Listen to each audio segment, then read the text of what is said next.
Halo sahabat semua, salam jumpa. Masih dalam nuansa tahun baru. Ya, diskusi seputar tudingan atau fitnah ijazah palsu yang ditujukan ke Pak Jokowi masih menjadi topik yang menarik untuk diikuti. Dan malam ini saya akan ketengahkan satu video menarik ketika ada perdebatan seru di salah satu TV swasta antara Roy Suryo dan Bonatua, seorang peneliti, dengan dua orang narasumber berikut ini. Seru sekali teman-teman. Seperti apa video mereka? Yuk kita saksikan langsung. Anda peneliti, apakah menjadi satu hal yang biasa dan wajar tadi ketika Anda menyitir bahwa belum selesai ini barang, tapi Anda sudah publish, itu biasa nggak? Biasa, walking paper namanya. Walking paper namanya. Boleh. Sepanjang kita sebut itu hipotesa. Bagaimana kemudian tanggung jawab moral Anda ketika apa yang Anda teliti itu sangat berpihak kepada sesuatu Ya enggak, itu yang faktanya mengakibatkan begitu. kerusakan Nah, pada bagus publik. Tuh. Nah, bagus betul. Iya. Itu loh. Itu tadi yang mungkin yang saya tangkap, sehingga gini, kita yang ada di ruangan ini saja belum tentu pendidikannya setinggi Anda yang luar biasa, yang capek Anda untuk mendapatkan Tapi itu. saya nggak preman ya. Ya, Tadi kan saya di panti abang itu. Masalah preman itu kembali kepada Anda. Enggak, si S3 saya kalau nggak di panti. Iya, tunggulah dulu, aduh. Bang, kita Jadi, kembali ke fokus ke topik soal adakah operasi politik di balik ijazah itu saya palsu mau Jokowi. tanggapi Kita boleh. menghargai Saya kasih pendidikan udah. yang dimiliki Gini, oleh masing-masing saya cukup aja sampai di situ. jembatani ya. Tunggu, sabar dulu Bang, Masih ada. silakan, masih ada. Ada Ya yang udahlah, disampaikan ini lagi? dulu Udah. aja. Oke, silakan Bang Faisal. Saya mau menjembatani saja. Kalau Bang Bestari di posisi yang membela Pak Jokowi tidak akan bisa objektif. Ya.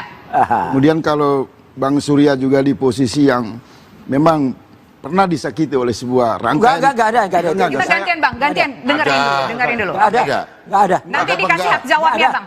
Jujurlah. Jujur. Jujur masuk surga loh. Iya, Bang, nanti amin. dulu, aku moderatornya loh di sini. Silakan Bang Faisal, dilanjutkan. Barangkali imbas dari problem negara yang menyisihkan rasa ketidakadilan. Tifa, Roy Surya, dan kawan-kawan marah kepada Pak Jokowi itu juga harus diterima. Ya. Dan tampaknya Pak Jokowi itu, kalau saya amati ya, harus menerima itu. Karena memang kekacauan sistem. Jadi begini Pak peneliti S3 ya, yang tadi saya ngomong itu bukan soal Anda preman, tidak. Freeman, orang bebas. Dan terlampau bebas. Sehingga objek penelitian itu terlalu luas. Tapi menurut saya dalam tradisi orang-orang berilmu itu, yang disebut penegakan data valid, itu harus ada otoritas. Satu wilayah yang memang mengakomodir pembuktian. Misalnya kampus, atau BRINS, atau LIPI. Saya lihat Anda ini semua, bawa-bawa buku ini nggak beda sama Bambang Tri. Rulai. Enggak, sebentar dulu.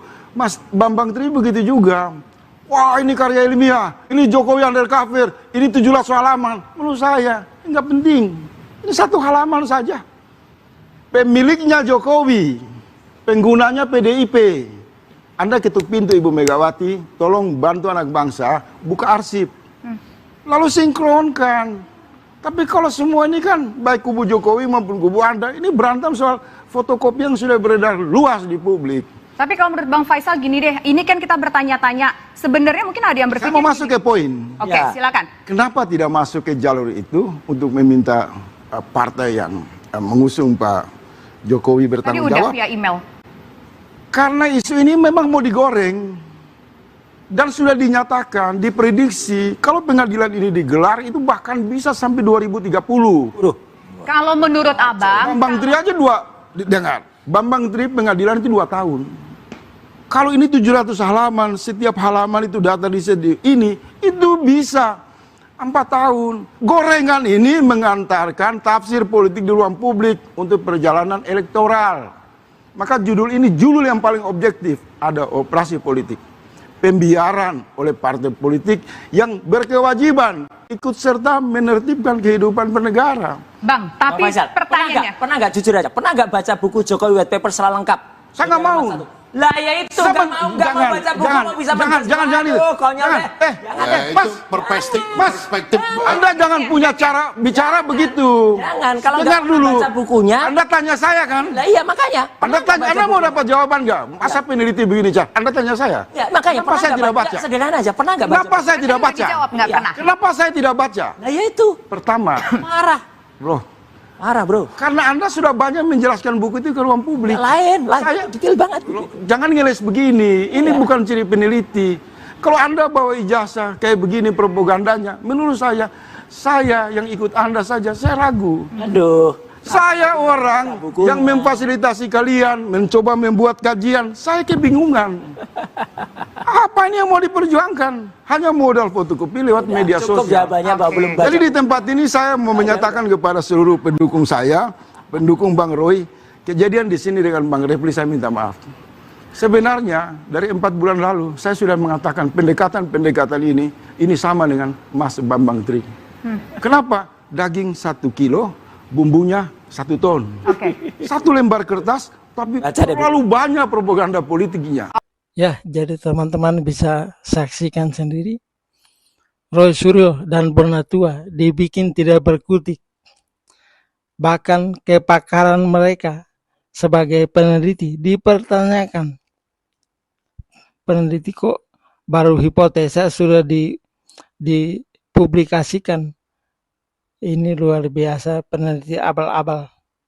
Baik Roy Suryo maupun Bonatua sama saja. Memang dasarnya mereka membenci Pak Jokowi. Tidak heran kalau karya mereka itu ditertawakan oleh banyak pihak. Karena apa yang mereka hasilkan itu tidak ada gunanya. Mereka menyimpulkan hal-hal yang sebenarnya bagi kebanyakan orang seperti kita itu tidak perlu. Yang diteliti ijazah fotokopian itu apa maksudnya? Lalu yang satu lagi tadi, Bonatua itu bikin penelitian, baru hipotesa, dugaan sementara, itu sudah bisa menyimpulkan, lalu mempublikasikan kepada khalayak. Apakah begitu ilmuwan peneliti? Abal-abal ternyata. Jadi pembenci Jokowi ini itu makin hari makin kelihatan kebodohannya. Walaupun dokter, saya menertawakan dokter mereka. Dari mana dapat dokternya? Dokter macam apa itu? Jadi kita patut pertanyakan keilmuan mereka. Sahabat-sahabat bisa simpulkan sendirilah seperti apa kebencian mereka terhadap Pak Jokowi. Jadi saya berharap sahabat semua masih tetap menjadi orang-orang waras untuk terus mendukung Pak Jokowi dan keluarga, karena yang diincar tidak hanya Pak Jokowi tapi juga wapres kita Mas Gibran. Saya beberapa hari lalu sempat WA beliau, mungkin karena kesibukan jadi belum balas WA saya, tapi saya WA beliau memberikan dukungan bahwa dalam kesempatan dan kondisi seperti sekarang masih banyak kok rakyat Indonesia yang mendukung. Bahkan Pak Jokowi dalam survei satu lembaga survei swasta itu popularitasnya masih sangat tinggi, 83%, luar biasa dukungannya dari rakyat ke beliau, terutama orang Indonesia Timur, daerah kami, Maluku, Flores, Sulawesi, Papua, semuanya hampir 90% mendukung beliau.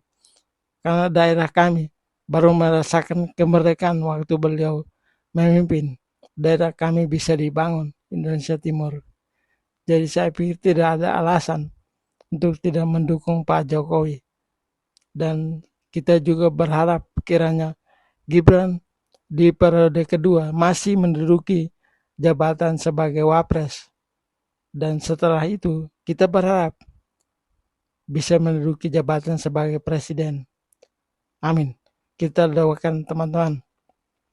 Mungkin teman-teman bisa menyimpulkan sendiri video yang barusan itu seperti apa. Perdebatan seru. Dan saya akhiri video ini pada saat sekarang. Dan teman-teman yang sudah tekan tombol like dan subscribe. Terima kasih banyak. Sampai jumpa di video berikutnya.